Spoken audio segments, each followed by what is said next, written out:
yang akan kita bawakan hari ini, yaitu manajemen dalam perspektif Islam ya. Sebelumnya perkenalkan, nama saya Muhammad Rainaldi Wahab dengan NPM 100 903 242 30. Perkenalkan, nama saya Gifara Nurmuldani dengan NPM 100 903 24 224.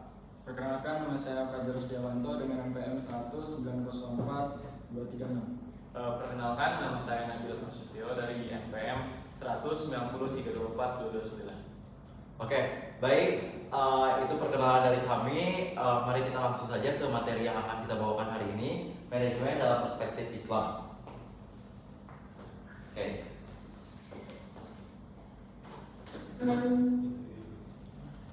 Di sini kita menggunakan buku referensi dari George R. Terry dan Leslie Weru, yaitu dasar-dasar manajemen.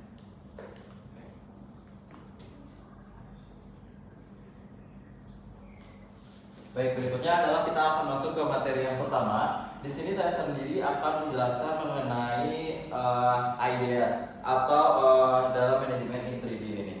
Nah, di dalam komponen ini di dalam manajemen in 3D ini ada 3 komponen. Yang pertama ada ideas atau pemikiran, analisis dan strategi. Yang kedua ada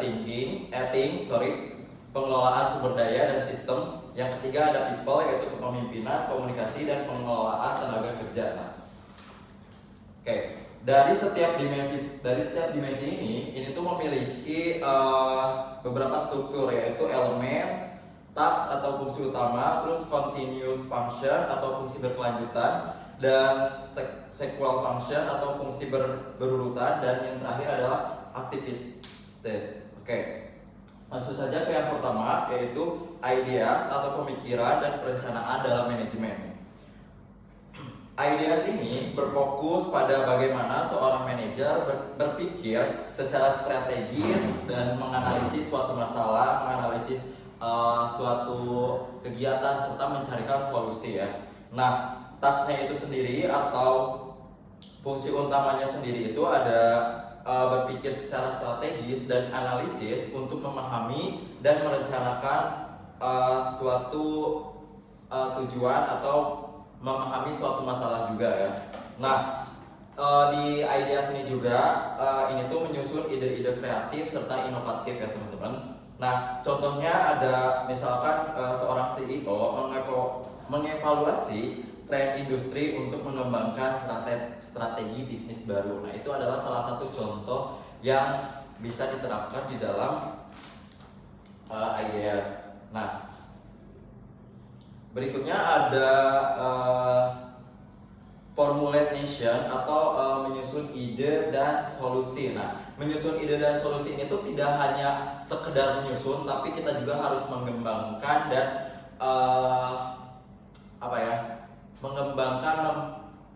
mengembangkan ide inovatif berdasarkan analisis data yang sudah kita kumpulkan. Nah, salah satu contohnya adalah menekankan apakah perusahaan perlu meningkatkan fitur produk atau menurunkan harga untuk menarik lebih banyak pelanggan. Nah, itu adalah salah satu contohnya. Nah, yang poin B yaitu ada continuous function atau fungsi berkelanjutan. Nah, dari analisis problemsnya kita dapat mengidentifikasi suatu permasalahan dalam organisasi yang sedang kita jalankan di sebuah perusahaan tersebut. Nah, contohnya jika penjualan kita menurun, nah kita perlu analisis apakah ada permasalahan dari harga, pemasaran atau kualitas produk kita. Seperti itu. Nah, yang berikutnya ada mengumpulkan dan organisasi informasi. Nah, di sini tuh kita bisa menggunakan data dari berbagai sumber untuk mendukung keputusan. Contohnya adalah menganalisis laporan keuangan, data pasar, dan umpan balik pelanggan sebelum membuat keputusan yang strategis untuk kedepannya ya teman-teman. Nah, yang poin terakhir yang poin ke C ada sequential function atau fungsi berurutan. Nah, di sini ada di dalam sequential function itu ada namanya plan, yaitu merencanakan. di mana ini tuh menentukan tujuan baik jangka pendek maupun jangka panjang. Lalu ada yang terakhir adalah aktivitas. Nah, aktivitas ini ada melakukan riset pasar gitu, ada menggunakan metode analisis gitu, bisa mengembangkan inovasi produk juga seperti itu teman-teman. Nah, baik, berikutnya ada poin yang kedua yaitu things. Oke. Baik, selanjutnya ada things dengan diagram yang berwarna merah.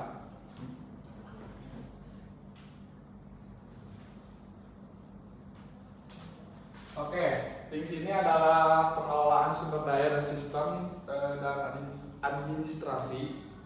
Pengelolaan sumber daya fisik dan administrasi ini mencakup segala sesuatu yang bukan manusia atau konsep strategi idea, tetapi lebih ke sumber daya yang bersifat konkret. Sumber daya yang dimaksud yaitu aset fisik, bahan baku, investasi, teknologi dan sistem informasi. Nah, di situ juga ada tax. Tax itu adalah mengelola keuangan, sistem kerja, dan operasi perusahaan. Aspek administrasi ini mencakup administrasi operasional, SDM, kepatuhan, dan regulasi. Contohnya, menyusun anggaran tahunan agar biaya operasi tetap efisien. Yang kedua, di situ ada continuous function. Pertama ada make decision, itu pengambilan keputusan yang efektif, proses sistematis dan berbasis data untuk solusi terbaik diterapkan dalam organisasi.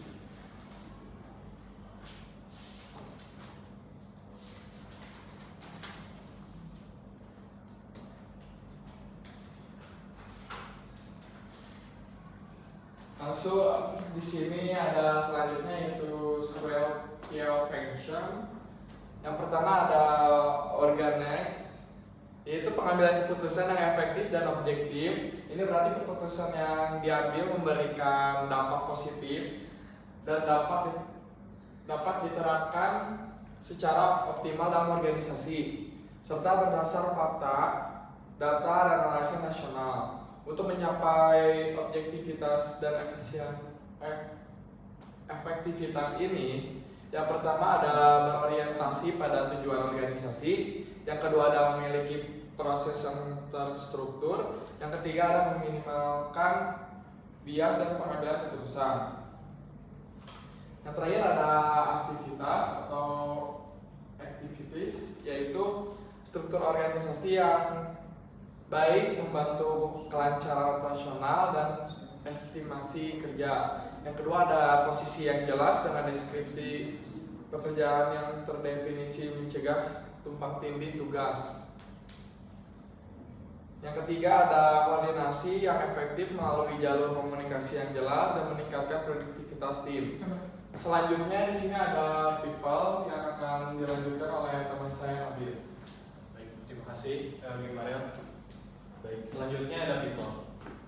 Nah, people ini tuh berfokus pada bagaimana seorang manajer atau pemimpin memimpin, mengelola tim, dan membangun komunikasi yang efektif dalam organisasi. Nah, yang pertama ada talks, leadership, mengarahkan dan memotivasi tim untuk mencapai tujuan organisasi. Misalkan CEO yang membangun budaya kerja yang positif agar karyawan lebih produktif. Yang kedua ada continuous function, communicate. Jadi communicate ini tuh untuk memastikan semua anggota tim memahami visi dan tujuan perusahaan. Contoh, mengadakan meeting mingguan untuk menyampaikan perkembangan proyek. Selanjutnya ada sequential function, staff memilih, melatih, dan menetapkan orang di posisi yang tepat. Misalkan menyusun program pelatihan bagi karyawan baru. Yang kedua ada direct. Ini tuh untuk memberikan arahan. Nah, jadi di direct ini mengarahkan bahwa karyawan tuh agar bekerja dengan efektif sesuai tujuan dengan organisasi. Contoh memberikan umpan balik kepada tim untuk meningkatkan performa kerja. Yang selanjutnya ada kontrol. Kontrol ini itu untuk mengevaluasi kinerja tim dan melakukan perbaikan jika diperlukan. Misalkan menilai karyawan berdasarkan KPI dan memberikan reward bagi yang berprestasi. Jadi misalkan karyawan tuh ada yang mencapai target atau melebihi target. Nah itu tuh CEO atau manajer harusnya memberikan reward lebih kepada karyawan tersebut. Selanjutnya yang terakhir ada activities. Activities ini memastikan setiap posisi diisi oleh orang yang berkualitas sangat penting bagi keberhasilan organisasi. Contohnya mengadakan pelatihan kepemimpinan bagi calon manajer. Yang kedua ada kombinasi upaya yang efektif meningkatkan produksi tim. Yang ketiga ada koordinasi yang baik mencegah kesalahpahaman dan meningkatkan kolaborasi. Nah di people ini tuh teman-teman bisa mengartikan bahwa organisasi yang paling penting tuh berada di people. Kenapa? Karena kalau misalkan people tidak ada, meskipun things atau idenya ada, kalau misalkan people-nya tidak ada itu tuh tidak akan berjalan gitu. Misalkan teman-teman tuh tidak mempunyai jiwa kepemimpinan, nah itu tuh salah teman-teman. Yang benar tuh karena di dalam Islam tuh mengajarkan bahwa kepemimpinan itu tuh kalau tidak bisa memimpin orang lain, setidaknya bisa memimpin diri sendiri. Terima kasih.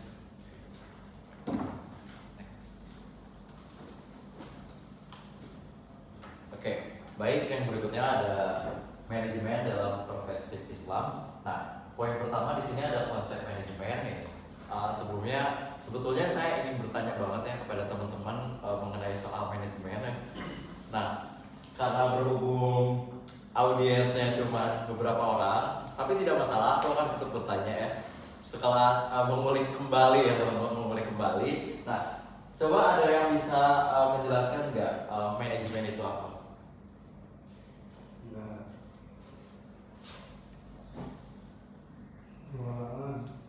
Iya, manajemen. Konsep manajemennya aja. Manajemen itu apa gitu? Oke, baik, karena audiens yang tidak ada yang bisa menjawab ya teman-teman. Di sini aku jelasin aja ya. Kita ambil dulu dari konsep manajemen ini. Nih, konsep manajemen itu adalah di mana proses merencanakan, mengorganisir, melaksanakan dan mengawasi kegiatan untuk mencapai suatu tujuan yang efektif dan efisien. Nah, lalu kalau misalkan dalam perspektif Islam sendiri, itu tuh manajemen tuh jadi bukan hanya kita berfokus pada duniawi saja, tapi bagaimana cara kita mendapatkan ridho Allah. Artinya jadi setiap tindakan kita, setiap kegiatan yang kita ambil, setiap keputusan yang kita ambil itu tuh harus berdasarkan niat untuk Allah Ta'ala gitu loh. Nah, di sini ada beberapa poin, yaitu perencanaan, pengorganisasian, pelaksanaan, dan pengawasan.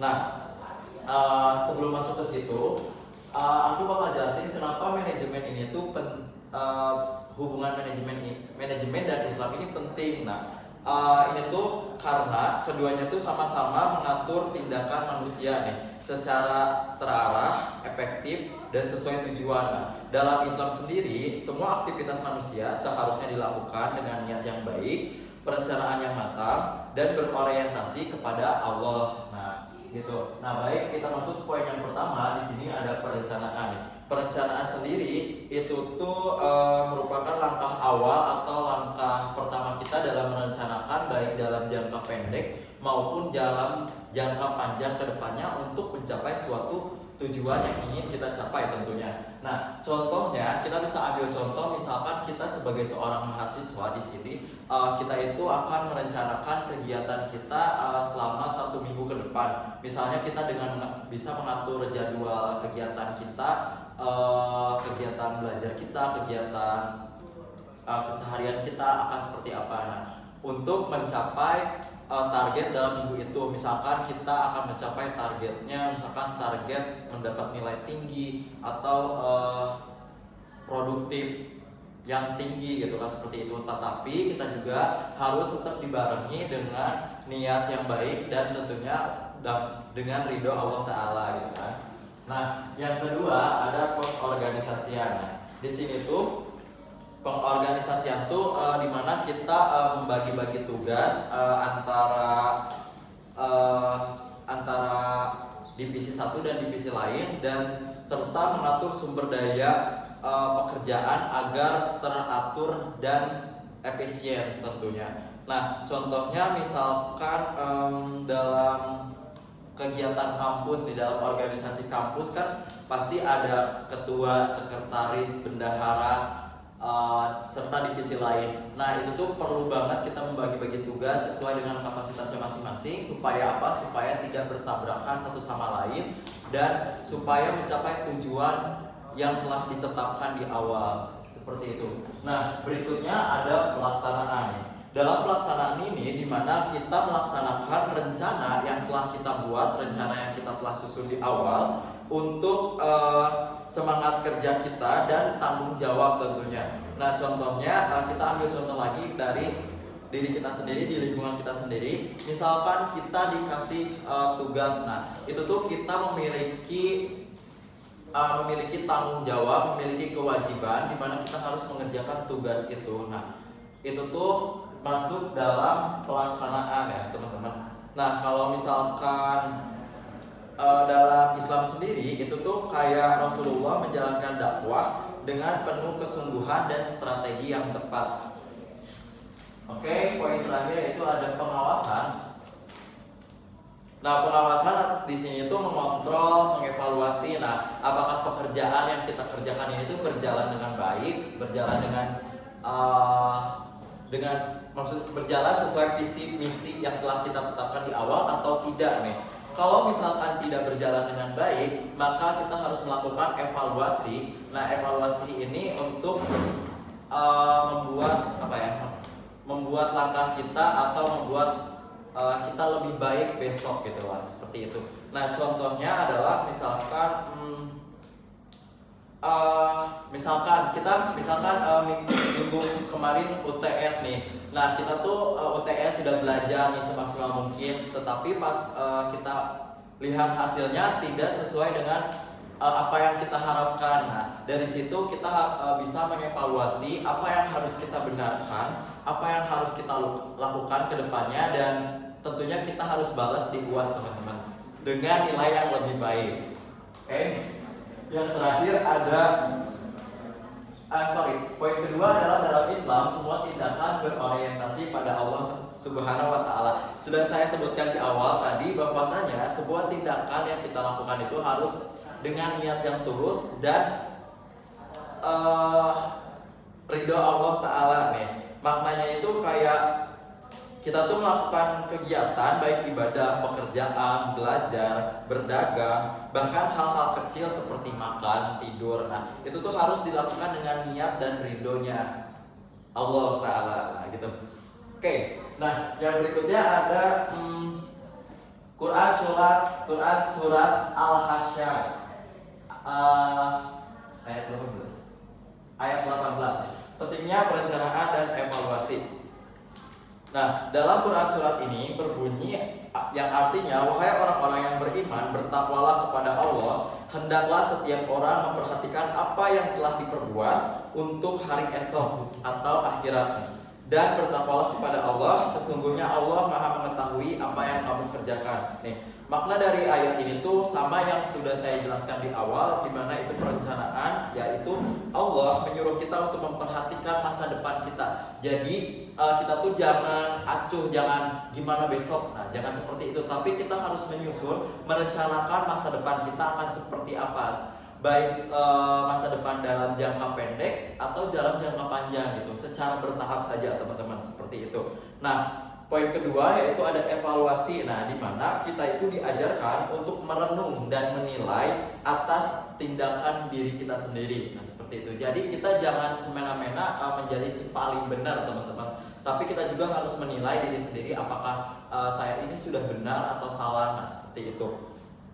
Nah, yang ketiga itu ada takwa sebagai dasar manajemen. Nah, di sini tuh segala aktivitas harus dilandasi nilai-nilai kebaikan dan ketakwaan tentunya. Oke, next.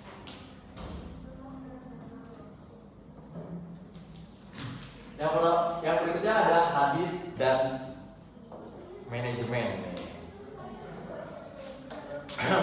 Hadis dan manajemen di sini Setiap kalian adalah pemimpin dan setiap kalian akan diminta pertanggungjawaban atas apa yang dipimpinnya. Hadis riwayat Bukhari dan Muslim. Aku bacain yang lebih panjangnya ya teman-teman. Ketahuilah setiap kalian adalah pemimpin dan setiap kalian akan diminta pertanggungjawaban atas yang dipimpin. Penguasa yang memimpin rakyat banyak dia akan dimintai pertanggungjawaban atas yang dipimpinnya. Setiap kepala keluarga adalah pemimpin anggota keluarganya dan dia diminta pertanggungjawabannya atas yang dipimpinnya. Dan istri pemimpin terhadap keluarga rumah suaminya dan juga anak-anaknya, dan dia akan dimintai pertanggungjawabannya terhadap mereka. Dan seseorang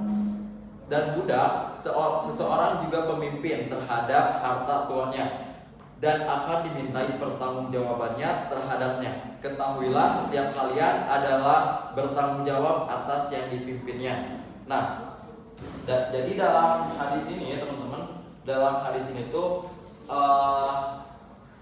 memiliki makna di mana jadi setiap orang dalam kapasitasnya masing-masing itu memiliki kepemimpinan. Sudah disinggung juga di awal oleh rekan saya yaitu Nabil, di mana setidaknya kita harus bisa memimpin diri kita sendiri. Aku juga pernah menemukan salah satu quotes di mana kayak kalau kamu nggak bisa dipimpin, kalau kamu nggak bisa menjadi pemimpin, setidaknya kamu harus mau dipimpin. Nah, seperti itu pilihannya teman-teman. Tapi kita juga harus bisa memimpin, mengajak diri kita sendiri ke hal yang lebih baik tentunya.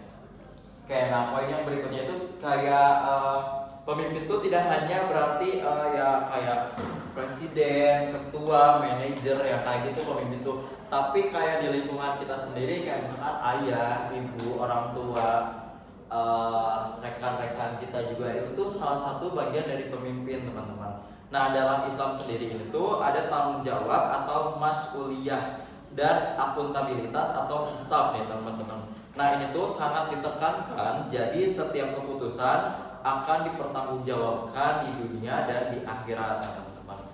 Seperti itu. Nah, poin yang kedua ada tanggung jawab dan akuntabilitas nih. Tanggung jawab itu adalah kewajiban kita semua atas apa yang telah orang berikan kepada kita atau amanah yang telah orang berikan kepada kita ya, sesuai dengan fungsi dan perannya ya. Seperti tadi sudah saya singgung beberapa kali, kalau kita sebagai seorang mahasiswa dikasih tugas, nah itu tuh tugas itu tuh tanggung jawab kita teman-teman, yang harus kita kerjakan, yang harus kita selesaikan. Nah, yang berikutnya tuh ada akuntabilitas. Nah, akuntabilitas ini adalah kesediaan untuk mempertanggungjawabkan tindakan dan keputusan kita baik kepada manusia maupun kepada Allah Subhanahu wa taala. Jadi misalkan kita lagi misalkan lagi ada forum atau lagi ada kegiatan, terus tiba-tiba ada orang lain yang bertanya atau orang lain yang misalkan terkendala gitu. Nah, kita tuh di situ mengambil keputusan teman-teman. Nah, mengambil keputusan misalkan keputusan yang kita berikan, oke, A, nah seperti itu. Nah, kita tuh harus mempertanggungjawabkan keputusan yang telah kita ambil, yang telah kita berikan kepada orang tersebut.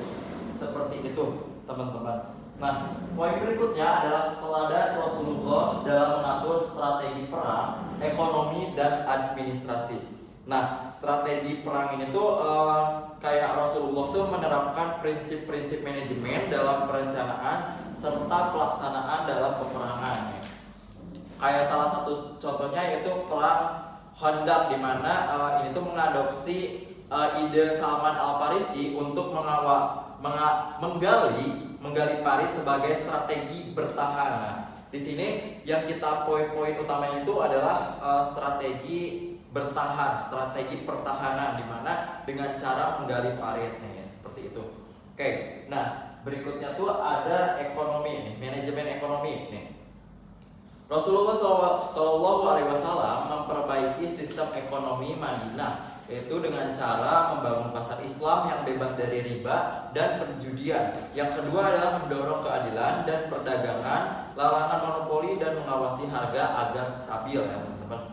Nah, sebagai salah satu contohnya yang tadi sudah saya sebutkan yaitu Pasar Madinah. Nah, ini tuh Pasar Madinah ini tuh dikelola langsung oleh Rasulullah, di mana untuk di dalamnya tuh apa ya? Mempromosikan jadi di Pasar Madinah Rasulullah itu membuat strategi. Nah, strategi secara transparan, kejujuran dalam bisnisnya. Nah, serta di Pasar Madinah ini tuh Rasulullah juga membuat larangan praktik riba, di mana ada peraturannya gitu loh. Nah, yang ketiga ada administrasi. Nah, administrasi ini tuh penting banget dalam manajemen, karena kalau nggak ada administrasi, nggak ada data-data, teman-teman, nggak ada data masuk keluar gitu kan, susah nantinya, bakal ribet ya teman-teman. Nah, kalau misalkan kita ambil dari zaman Rasulullah, nah Rasulullah itu kayak pernah menunjuk gubernur, kayak panglima dan amil zakat berdasarkan kompetensi dan kejujuran mereka nih. Kayak beliau juga mengirimkan surat resmi ke berbagai raja dan kepala negara untuk menanyakan adanya administrasi serta komunikasi yang tertata rapi. Kayak salah satu contohnya tuh kayak Rasulullah mengadakan baiat Aqobah atau perjanjian politik yang tertib dan disepakati secara administratif. Baik, itu yang bisa saya jelaskan mengenai hadis dan manajemen. Berikutnya akan dijelaskan oleh rekan saya, Gifarel, teman-teman.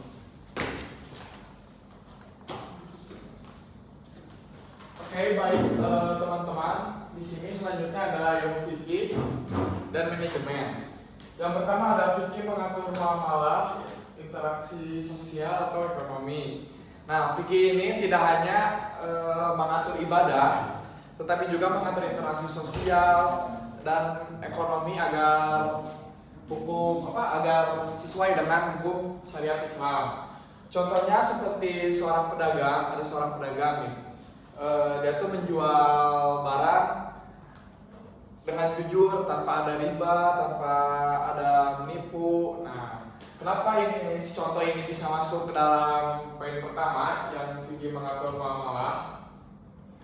Yaitu karena muamalah dalam fikih mencakup jual beli yang halal, kejujuran, dan menjauhi riba. Nah, yang tadi saya sebutin yang 3 poin itu seperti jual beli yang halal, kejujuran, dan menjauhkan riba, itu adalah syariat penting dalam fikih muamalah. Dan selanjutnya ada manajemen sumber daya sesuai syariah. Ini itu Islam mengajarkan kita untuk mengelola uang, waktu, tenaga dengan cara yang halal, efisien, dan penuh tanggung jawab. Contohnya ada pengusaha yang memisahkan uang pribadi, uang perusahaan, dan uang zakat. Nah, kenapa contoh ini bisa masuk ke manajemen sumber daya sesuai syariat? Karena memisahkan dana untuk pembayaran zakat menunjukkan pengelolaan yang rapi dan sesuai syariah. Karena kan kalau yang kita punya penghasilan lebih kan kita diwajibkan untuk zakat. Nah, yang ketiga ada prinsip keadilan, maslahat, dan transparansi.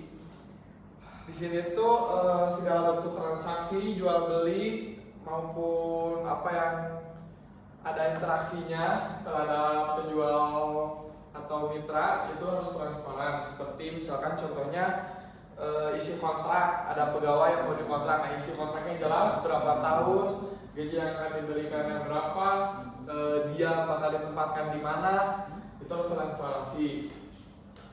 Kenapa contoh yang tadi bisa masuk ke dalam prinsip keadilan, maslahat, dan transparansi? Karena menyampaikan isi kontrak dengan jelas mencerminkan keadilan dan transparansi serta mencegah sengketa di masa depan. Selanjutnya ada berhidup dalam Islam sebagai dasar manajerial. Yang pertama ada Islam mengajarkan hidup tertib, efisien, dan produktif. Islam mendorong kita hidup disiplin, tidak buang-buang waktu, dan terus berkarya. Contohnya seperti yang tadi juga saya ambil sedikit contoh dari rekan saya Renal. seorang pelajar membuat jadwal belajar harian agar tugasnya selesai dan tepat waktu. Nah, ini bisa dibilang Islam kita melakukan hidup dalam Islam sebagai insan manajer karena membuat atau mengikuti jadwal itu kayak kita sudah dibilang tertib, kita sudah dibilang efisien waktu, kita harus jam segini harus segini, jadi sudah tertata dan rapi. Selanjutnya ada akhlak sebagai fondasi kepemimpinan. Ini itu pemimpin harus memiliki akhlak yang baik seperti jujur, sabar, dan amanah agar kepemimpinannya bisa dipercaya dan ditaati. Contohnya ketua organisasi yang adil dan tidak menyalahgunakan jabatan. Misalkan Nabil ini ketua BEM misalkan. Karena Nabil ketua BEM, Nabil jadi kayak ke bawahannya. Harusnya misalkan dia yang dapat tugas, dia semena-mena jadi kayak udahlah kamu aja, coba kamu ini. Jadi semua beban Nabil ini dikasih ke orang, nah itu tidak boleh ya. Langsung, sebentar. Kenapa contoh tadi bisa masuk ke dalam akhlak sebagai fondasi?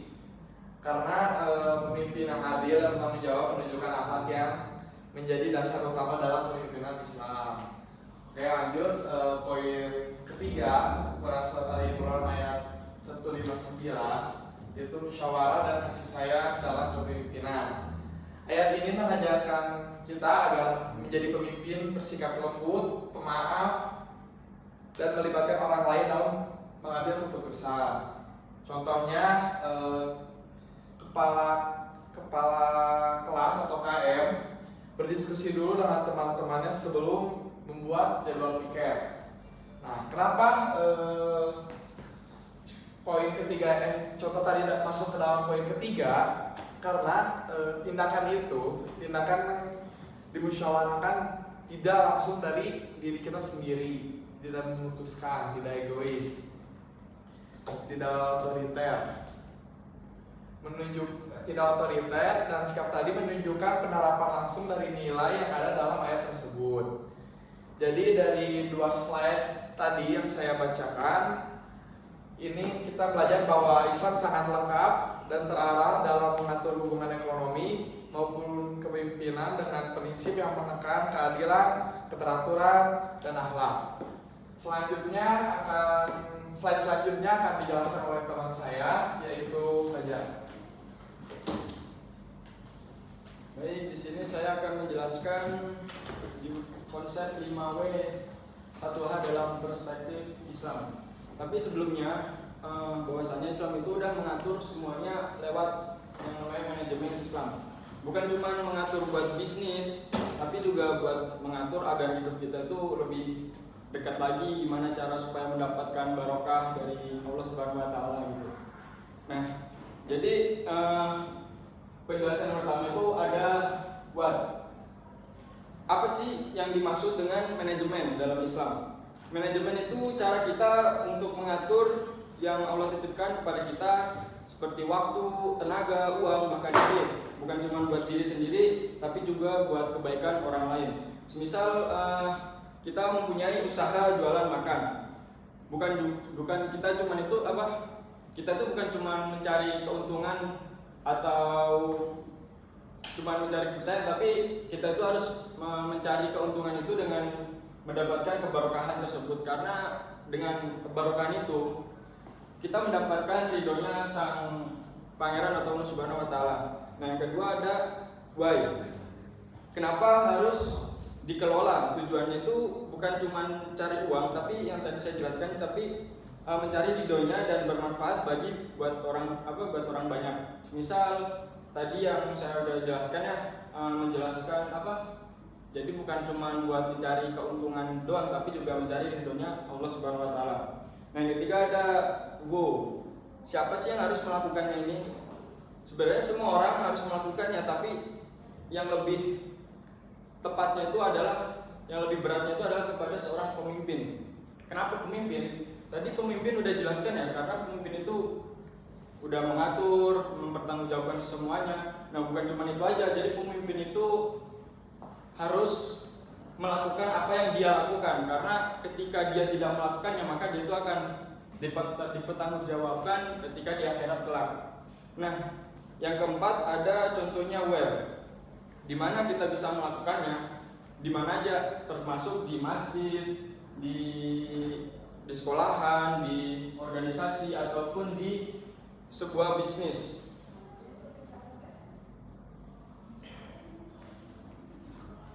Nah, yang kelima, kelima tadi itu kenapa, kapan gitu. Jadi harus dijelaskan tepat waktu dan disiplin dengan memanfaatkan waktu sebagai bentuk ibadah. Jadi waktu itu sebenarnya lebih berharga daripada emas, seperti yang dicantumkan dalam sebuah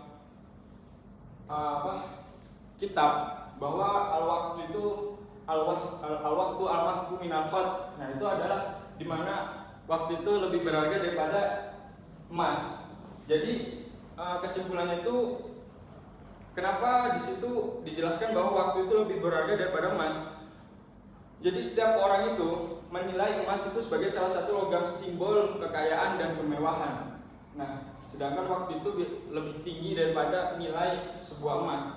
Kenapa? Jadi ketika emas itu udah hilang atau udah dijual, itu masih bisa kita buat membeli lagi. Tapi ketika waktu udah hilang, maka waktu tersebut sudah tidak bakal bisa kembali lagi. Karena itulah waktu itu harus lebih penting daripada emas gitu. Jadi yang keenam ada how.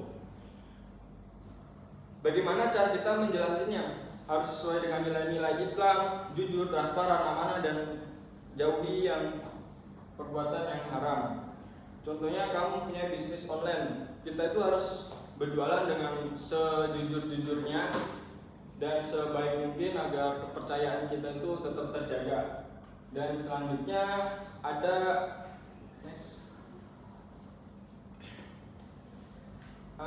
ada prinsip manajemen dalam Islam. Yang pertama ada tauhid.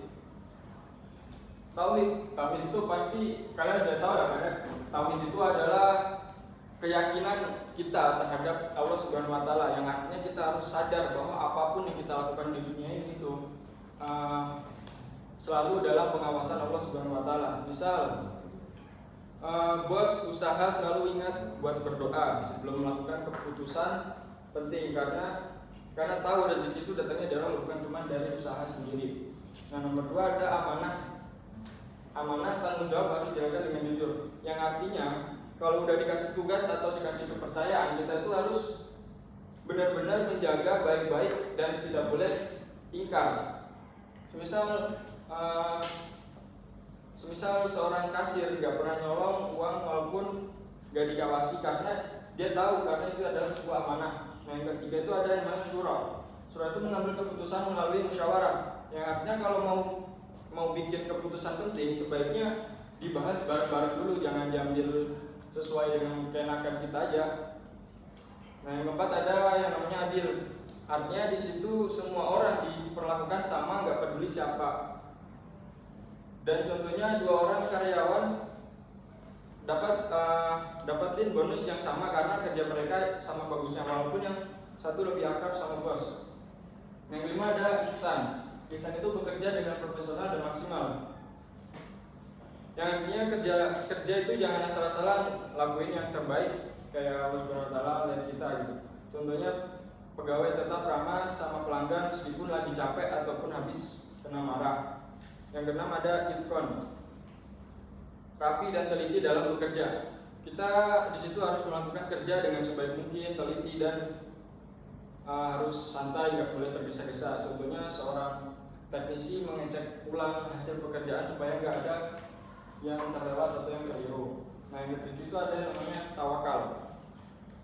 Berserah diri kepada Allah setelah berusaha. Jadi di mana tawakal itu bukan kita tuh di situ disuruh berusaha dulu, terus setelah berusaha kita serahkanlah semua kepada Allah Subhanahu wa taala. Nah, nomor 8 itu ada transparan dan akuntabilitas yang artinya itu jujur, terbuka dan bertanggung jawab atas tindakannya. Yang artinya apa yang kita lakuin harus kita bisa jelasin dan dipertanggungjawabkan ke orang lain. Misal bos selalu kasih laporan keuangan ke timnya secara terbuka. Jadi semua orang itu tahu gimana kemana arah uangnya, kemana larinya gitu. Ya mungkin dari saya itu aja. Selanjutnya dijelaskan oleh rekan saya Amin. Baik, selanjutnya ada fungsi-fungsi manajemen dan kaitannya dengan Islam. Yang pertama ada perencanaan, niat yang lurus sesuai syariat. Nah, maksud dari niat yang lurus sesuai syariat itu adalah dalam Islam segala tindakan dimulai dengan niat. Jadi perencanaan harus berlandaskan tujuan yang benar dan halal, mengarah pada keberkahannya, bukan hanya keberuntungan duniawi, tetapi hadis mengatakan bahwa sesungguhnya setiap amal tergantung pada niatnya. Nah, di dunia itu tuh hanya sementara teman-teman. Jadi kita harus merencanakan di dunia boleh, tetapi jangan melupakan di akhirat. Nah, contoh dari perencanaan itu adalah misalkan Viorel. Nah, Viorel ini tuh memiliki sebuah kedai restoran. Nah, kedai restoran ini tuh harus dibuat dengan seadil-adilnya. Nah, sejujur-jujurnya. Contohnya misalkan Viorel tuh membuka kedai. Kedai ini tuh harus misalkan kan dituliskan dengan halal. Nah, halal ini tuh harus dari suppliernya, bahan-bahannya, minyaknya, dengan administrasinya itu tuh harus benar-benar halal. Nah, itu tuh perencanaan yang sesuai dengan syariat Islam. Nah, yang kedua ada pengorganisasian, tertib dan pembagian amanah. Nah, maksud dari tertib dan pembagian amanah itu tuh adalah Islam mengajarkan ketertiban dalam pembagian tanggung jawab yang adil. Setiap individu harus diberi tugas sesuai kemampuannya. Right man in the right place. Nah, dengan prinsip amanah. Contoh dari pengorganisasian, tertib dan pembagian amanah itu tuh misalkan manajer harus membagikan tugasnya kepada karyawan sesuai dengan kemampuan karyawan tersebut, bukan karena titipan. Nah, itu tuh sangat melanggar dari aturan syariah. Yang ketiga ada pelaksanaan, disiplin dan ihsan. Pelaksanaan, disiplin dan ihsan itu tuh dimaksud adalah dalam Islam pelaksanaan tugas dilakukan dengan penuh kedisiplinan dan nilai ihsan, melakukan yang terbaik seolah-olah dilihat oleh Allah. Ini tuh untuk mendorong integritas dan profesionalitas. Nah, contoh dari pelaksanaan disiplin dan ihsan adalah dalam perusahaan Islami seluruh karyawan diwajibkan datang tepat waktu, menjaga kebersihan dan bekerja dengan ihsan. Mereka juga diberi waktu untuk sholat berjamaah saat jam kerja. Nah, jadi pelaksanaan ini tuh sangat penting dalam fungsi-fungsi manajemen dan kaitannya dengan Islam. Mengapa? Karena pelaksanaan disiplin itu tuh salah satu elemen penting dalam menjalankan dalam suatu organisasi gitu. Selanjutnya ada pengawasan. Nah, pengawasan ini tuh hisab dan audit syariah. Maksud dari hisab dan audit syariah ini adalah dalam Islam setiap perbuatan akan dipertanggungjawabkan atau hisab. Pengawasan dilakukan dengan mekanisme akuntabilitas yang sesuai syariah, seperti audit halal dan keputusan terhadap prinsip Islam.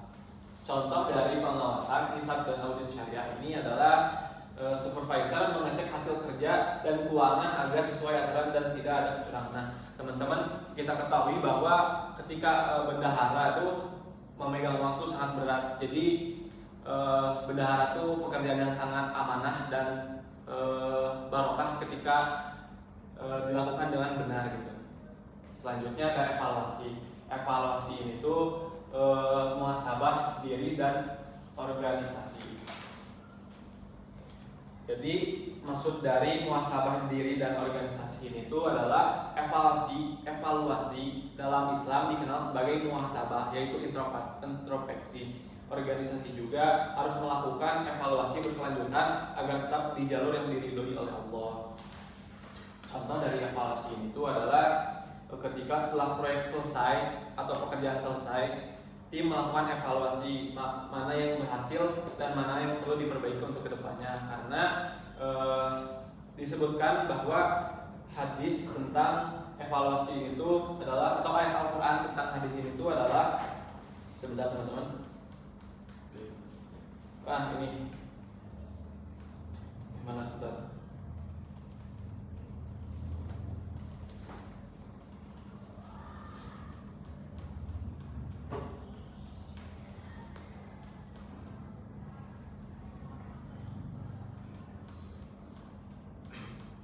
Jadi hadis atau ayat Al-Quran tentang evaluasi ini itu adalah Quran surat Al-Hasyr ayat 18 yang tadi telah dijelaskan juga oleh saudara Renal, yaitu wahai orang-orang yang beriman, bertakwalah kepada Allah dan hendaklah setiap orang memperhatikan apa yang telah diperbuatkannya untuk hari esok atau akhirat.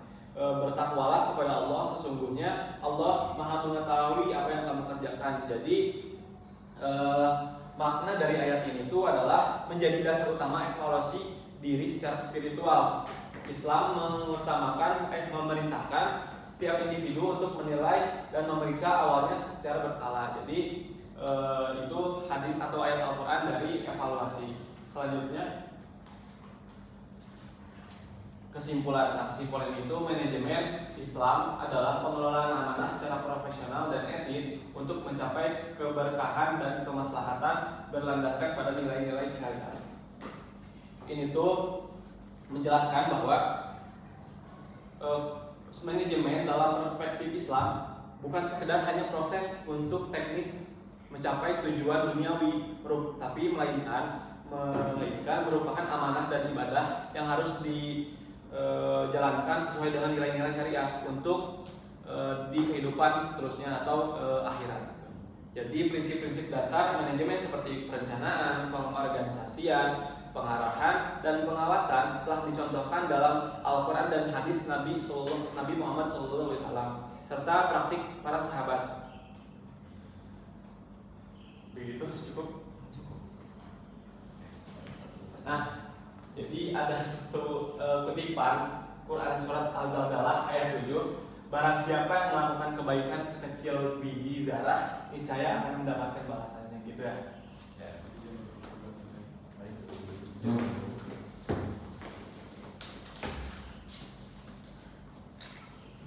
Baik, mungkin itu yang bisa kita sampaikan materi hari ini mengenai manajemen dalam perspektif Islam. Semoga yang kita sampaikan bermanfaat buat teman-teman semuanya dan dapat dipahami juga. Mohon maaf bila masih ada kekurangan atau kesalahan dari kami. Kami ucapkan terima kasih banyak. Wabillahi taufiq wal hidayah. Wassalamualaikum warahmatullahi wabarakatuh. Saya mau nanya.